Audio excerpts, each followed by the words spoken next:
So, hi everyone, my name is Dipali Padiset. So, today we will talk on the topic of team building. So, I'm from first year MMS and I want to thank all my faculty members and Ma'am Parul Bhagat to give me an opportunity to present this presentation on team building. So, these are the slides and topics which I have included in my presentation. We will talk about each of them in briefly. First is what is team building explanation, team building process, tips for team building, advantages, limitations, where and when it is used, and with examples. Conclusion. Now, what is team building? Now, team building, in short, if we want to say, then it is a process of creating a cohesive group of individuals who work together effectively and collaboratively towards a common goal. So, a team has a common goals, and a group of members are working in that. Okay, so the goal of a team member is to improve communication, trust, and cooperation and morale with the team. Okay, so let's see what are the team building process. So first is establish goals and objectives. Second is assess team strengths and weakness. Third is develop a plan of action, implement the plan, monitor and evaluate progress, and celebrate success and learn from failures. Now, what is establish goals and objectives? So this is the first step of team building, and in this, the main purpose is to establish the goals and objectives of the team. So this involves identifying and the purpose of the team, the expected outcomes, and the roles and responsibility of each team member. Next is assess team strengths and weakness. Now the team should conduct an assessment of its strengths and weakness. So this may involve analyzing team dynamics, communication patterns, and individual strengths and weaknesses. Third is develop a plan of action. So based on the goals, objectives, and assessment, the team should develop a plan of action. Third is implement the plan. Now the team should implement the plan of action and work together to achieve the goals and objectives. So this may involve regular meetings, communication updates, and progress reports.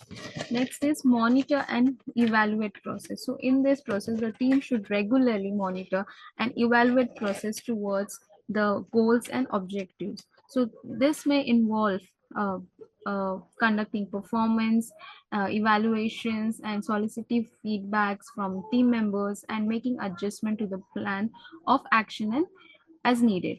Third, last is celebrate success and learn from failure. So finally, the team should celebrate success and learn from failures, like whatever the goal is given. So we have our strengths, we have our weakness. We know that in which field or in which point we have failed in showcasing. So this may involve recognizing individual and team achievements, identifying area of improvement, and making changes uh, to the team process and protocols and improve uh, anything which we have failed in, we can improve in the future. So now these are the tips of team building which we can use while building a team. So first is establish clear goals. So in this, the team should have a clear understanding on what they are working towards, what their roles are, and what is expected of them. So whatever the goals which I have given to team members, so each member should know that what their goal is and what is expected from them. Next is encourage communication. Now, open communication and active listening are essential to build a strong team. So encourage team member to share their ideas and opinions and provide feedback in a constructive manner. So each team member should communicate and have a good conversation and have a good bonding with each other without one person is working and the other are sleeping, or other are working and one is sleeping. So this does not build a team. It will affect the whole team members if one is not working or not paying attention. Next is foster a positive work environment. So a positive work environment can contribute to increased productivity, job satisfaction, and teamwork. So respect team members to respect each other and celebrate each other's success. So when we have a positive work environment in our company, then we can get satisfied in everything what we are doing, and also we can have a positive effect in our group. Like there should be not one point also of discouragement in the group. Each member should respect each other.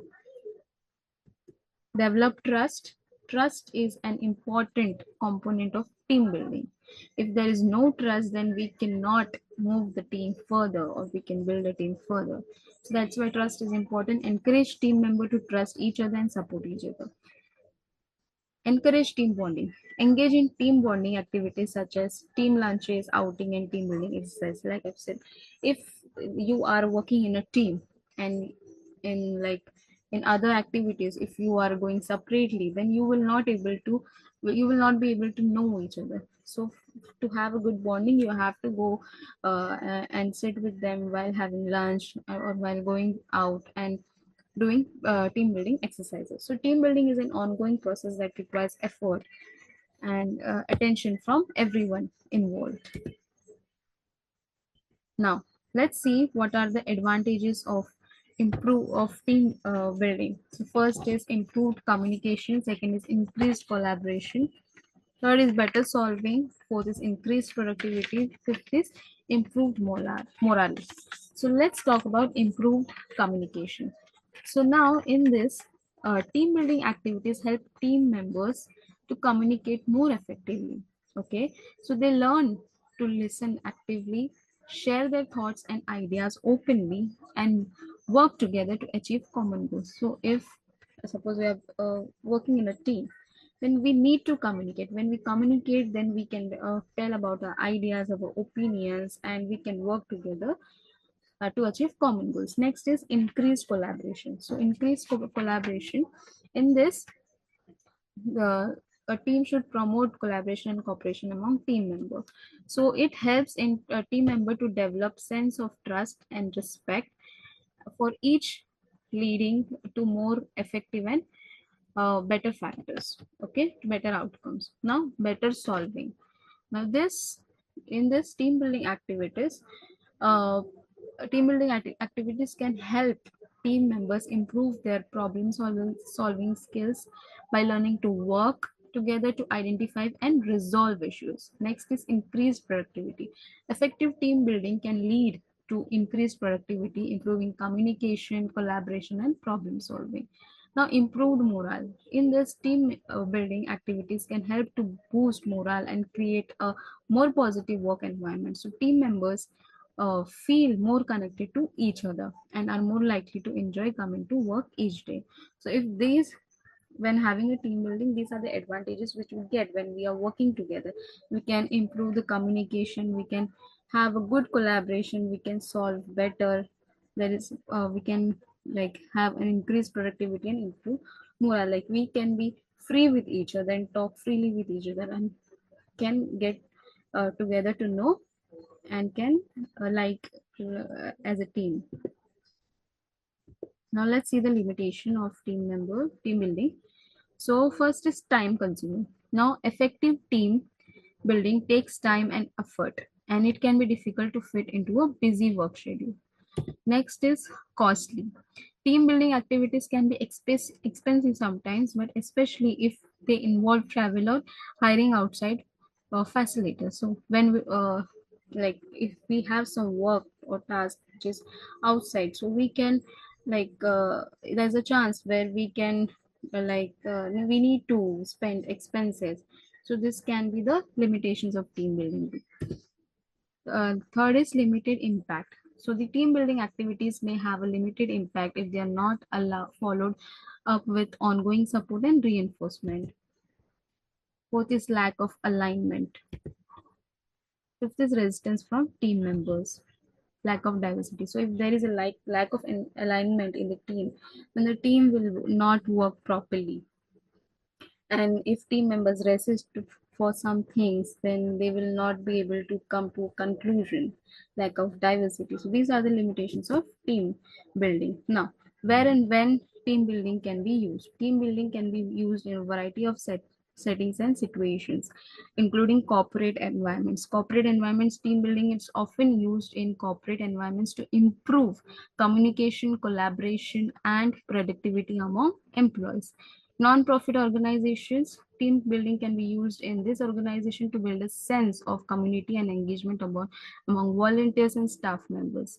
Educational institutions, team building can be used in educational institutions to help Students work on group projects and develop important skills like communication, problem solving, and leadership.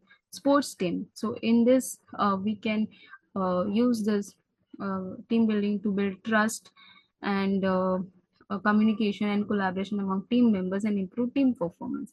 Military and emergency services. Team building is often used in military and emergency services. Like there also collaboration and communication is done. Now there are examples of team building. So it is team building workshops, team lunches or dinner, group problem solving activities, team building exercise, and outdoor activities. So we can see that in team building workshops or seminars can be arranged to help team members develop specific skills such as communication, problem solving, or conflict resolution. Team lunches or dinner. So simply sharing a meal together can provide an opportunity for team members to bond and to get to know each other outside of the work environment. As we have discussed before, that if we want to have a good bonding, then not only in the workplace but also when we are having lunch, so we should connect and have a bond with them so that we can get to know each other. Group problem solving activities. So in this we can use activities like brainstorms sessions or SWOT analysis, which can help teams work together to identify and solve problems. Team building exercise. So in this, like trust falls or blindfolded obstacle courses can help team members build trust and communication skills. Outdoor activities, which everyone knows, like hiking, camping, or team sports, can help build trust, communication, and collaboration. So, what do we conclude from this? That team building can be used at any time during the life cycle of a team, but it is often most effective when used early on its in the team's development. So, team building can also be used in response to specific challenges or issues with the team, such as conflict, communication breakdowns, or lack of collaboration. So, in this, we have seen like how a team building should be worked, and if any one person, if we do not have trust on each other, or team doesn't have trust on each other, then the conclusion will not you will not get. So that's why it is very important to have a bond in your team, to communicate nicely and to help each other and to support each other. Either one may have strength, one may have weakness. So it's not like everyone is perfect. So yeah, in a team you have to help each other, you have to encourage each other and build a strong bond so that it will not get so that your team will not disassemble. So thank you. I hope you like this presentation and you got brief explanation of